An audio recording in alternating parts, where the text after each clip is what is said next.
亲爱的同学们，今天小丫老师和大家分享一篇对过去时情进行描述的文章。通过对文章的学习，宝贝们可以简单的了解一下一般过去式。What a pity!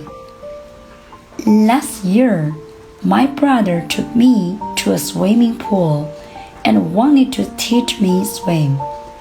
When we got there, I found many people swimming in the water freely, so I took it for granted that it was easy to swim. But as soon as I jumped into the water, I began to sink. I was scared and drank some water. Luckily, my brother helped me out in time. I was so fearful that I did not dare to jump into the water again. So, I cannot swim now. What a pity. 喜欢小丫老师，记得双击加关注，每天一起学英语。